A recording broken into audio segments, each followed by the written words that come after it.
Hi, thank you for clicking on my video this week. Today I'm going to be making a card using several stamp sets and die sets. This is out of the new catalog.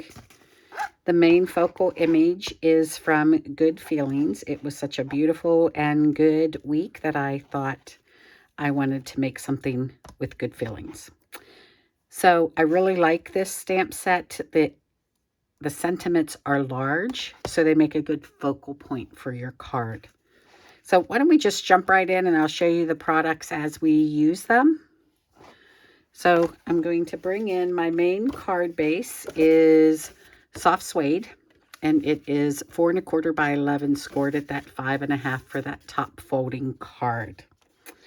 Now, the first thing that we're going to do is make our image here, and to do this, I'm going to bring in a smooth board here, and I have a 4 by 5 1/4 inch piece of basic white. And then I'm using from the mini catalog that runs through the end of June. There's a set of butterfly and flower layering decorative masks. And I pulled out the one with the little flowers on it. So I'm going to just put this in the center here, line up my flowers, and then I'm just using some Post-it note tape to hold all of this in place. So we'll get this on here, and then we'll have our little card here to follow along. I really am drawn to pastel colors. I just really like them, and I wanted something subtle on the background of my sentiment. So we're going to bring in 3 colors here. This is Daffodil Delight. So bring in a blending brush, and I'm just going to have a piece of paper here on the side because I want to take off the first harsh piece that you would get. And then I'm just going to hold my brush back here because I want it to be light. As I said, I don't want it real harsh. So there's our Daffodil Delight. The next one I'm going to bring in is Petal Pink. And again, I'm going to hold my brush, take off that first harsh. I'm going to hold it back on the handle. If I hold it here and put pressure, it will get that darker color. But if I hold it in the back, it's a softer shade. So that's what I'm going for, is that softer shade. And I'm just going to blend it together in some areas over top of each other. Let's see. There we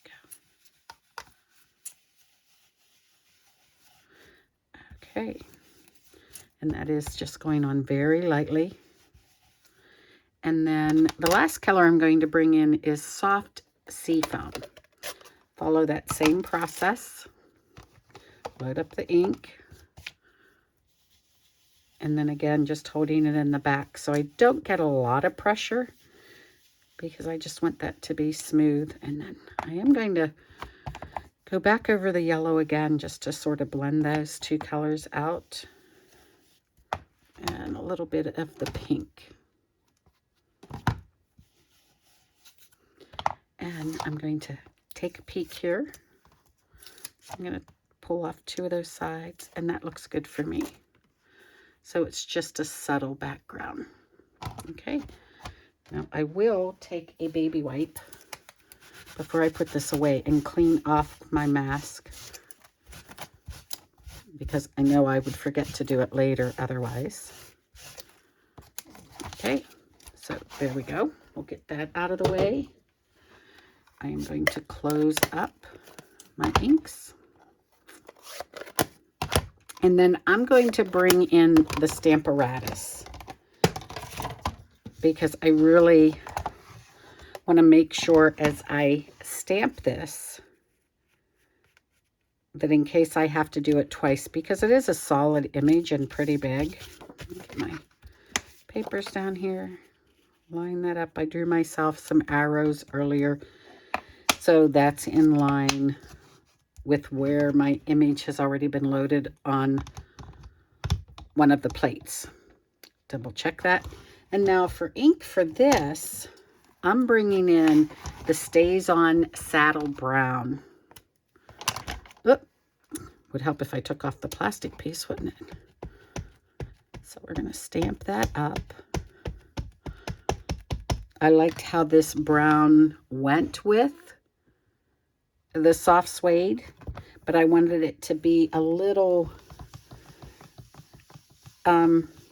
more permanent since I've already done that background.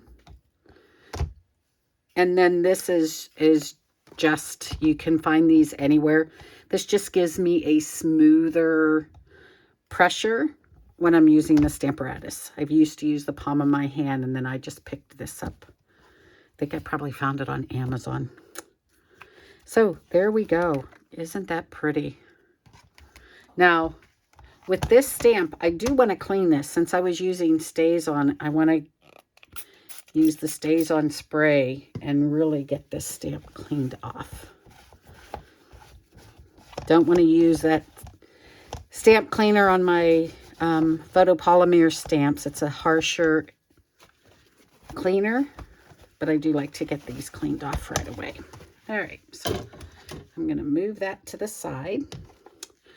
And then what I want to do with this is I'm going to bring in the scalloped contour dies. It goes with the color and contour stamp set.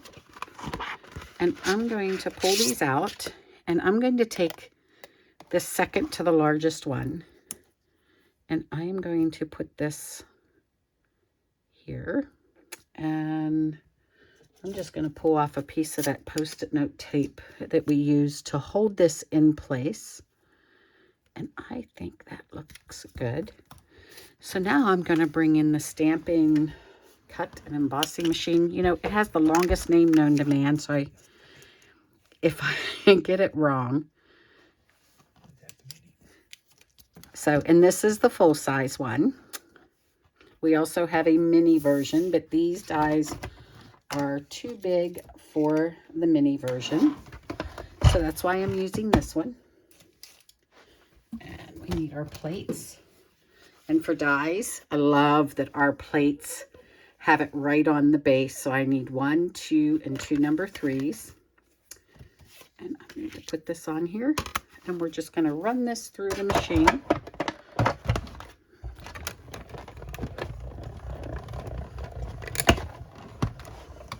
Okay.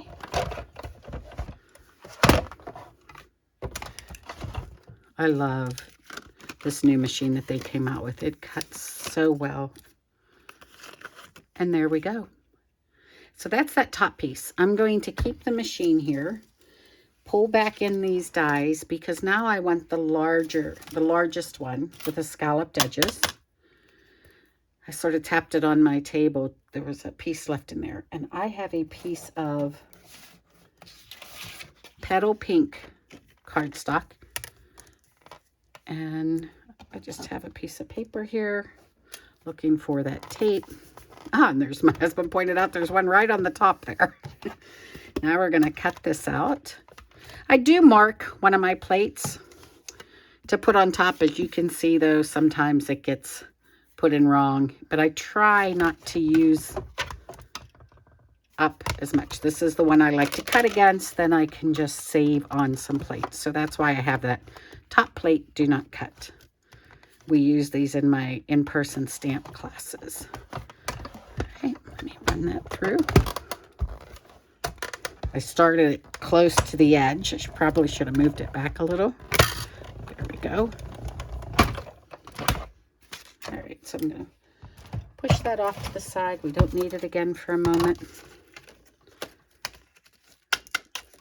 I'm just going to flick to get out those little cuts. There is a brush you can use, but this one's pretty strong, so I know that I can flick that out of my way. All right, so now it's pretty simple to build this card.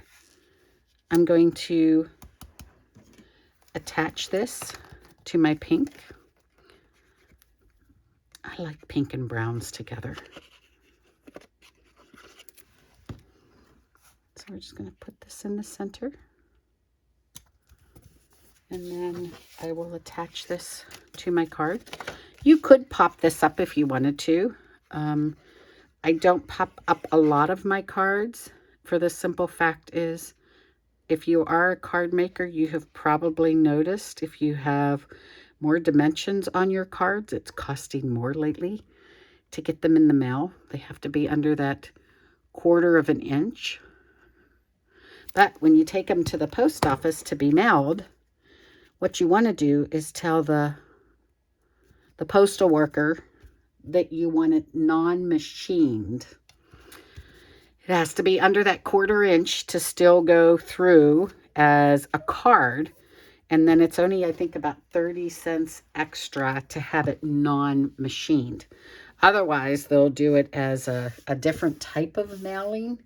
And that's when it costs you a lot more. So just make sure you tell them you want it non-machined. But in this case, I decided not to pop it up. That ink should dry clear. If it does not later on, I have one of those erasers that will remove some glue, and I'll work on that. So now, the other thing that I want to do, I'm going to bring in another stamp set. This one's called Nature's Prints. It's in a suite in the new catalog, so you will see this again later. I wanted to bring in this because I wanted a little more detail around my card.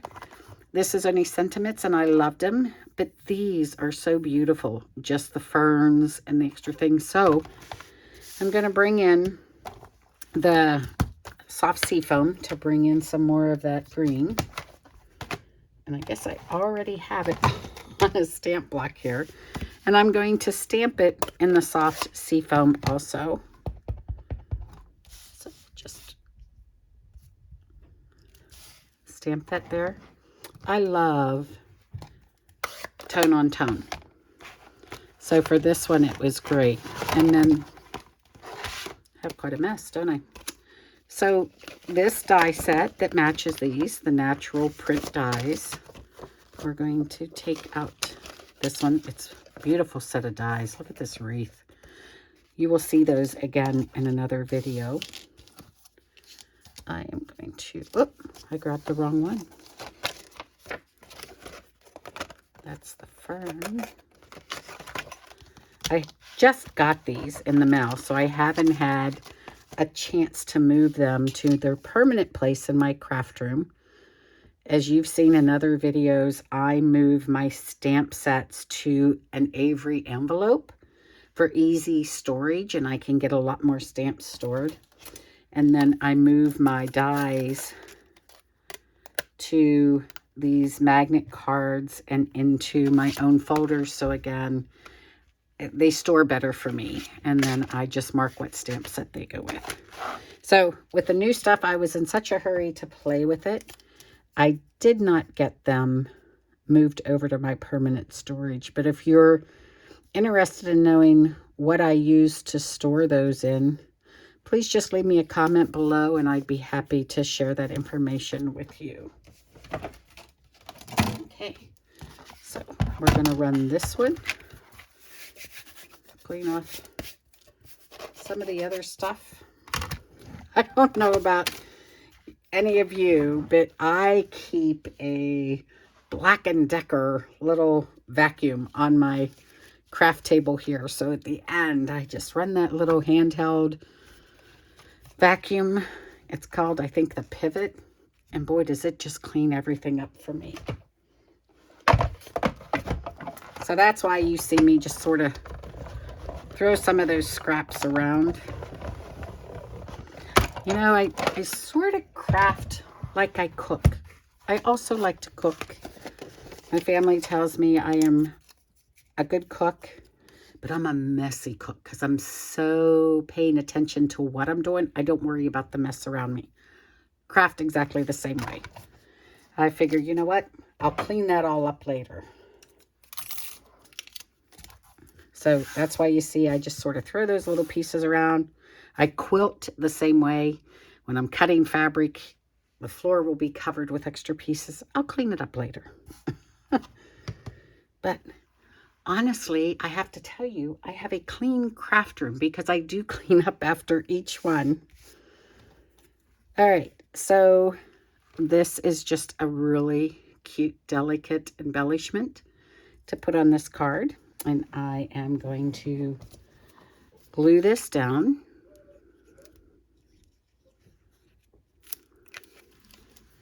And just going to put it on the side here. There we go. Probably hear my little puppy. For some reason, he's behind me crying. I think he wants up in a chair. Now, one of the disadvantages of sometimes being a messy crafter is I did have a bow cut out for this, and I thought I had it stacked here where it was within easy reach of all of my stuff. Oh, there it is. We found the little bow. So I just made a bow out of the basic white or whisper white twine. And that's out of this essentials pack. It comes with the black, the crumb cake, the gray, the berry vanilla, and the white. And I will just bring in a glue dot. Oh, let's see if I can pick that up. And we're going to put it right here at the bottom. And then I'm going to grab my scissors. There we are. I always put a ribbon on the ones that I want to cut ribbons with. They stay sharper. All right, and then we're going to bring in the Elegant Faceted Gems. These have the clear, the frosted, and then the Petal Pink. And for this one, I decided to do Petal Pink. And I got my pick a tool here. Looks like I need a little more putty. There we go. Let's see. And I'm just going to put a couple of these faceted gems. One went flying. There we go. And then here's another one. Put it right in the center of that flower at the bottom. So that's it for the outside of the card. For the inside, I have another piece of basic white, and it is cut the same at that 4 by 5 1/4. I'm going to bring back in my Stamparatus, and I'm going to place this in here. Now, the first thing that I want to do is I want these images behind there in that soft seafoam again to match the one I put on the front. So this time I have the fern and the little, I guess I'd call this the wheat. And we're going to bring out the soft seafoam color. And I did stamp these in full strength because, again, we're going to use that Stays On ink. And that really covers that. It's that stronger ink. But I just wanted some of that green behind there. And on another plate, that's what's great about this Stamparatus is it comes with the 2 plates. I have the other stamp set that I'm going to use. You're on my mind and in my heart. And that's going to go at the top. I'm lining it up in the same position. So here's that Stays On. You know, like I said, it was a very good weekend. Had a great Mother's Day. Spent the weekend with friends. My husband and I went to the Garth Brooks concert out in South Bend, Indiana at the Notre Dame Stadium. We had gone to the first one when it was very cold in 2018, I think it was. So we had all made a commitment to go back if he ever came back to Notre Dame. So it was a beautiful, beautiful weekend. And so I wanted to make a good feel card when I got back. And I want to send this to somebody to give them good feelings. And so that's why I picked this set this week. And there we go. You're on my mind and in my heart. I'm going to move that one over, bring this one back in, and we'll glue this on the inside, and we have a complete finished card.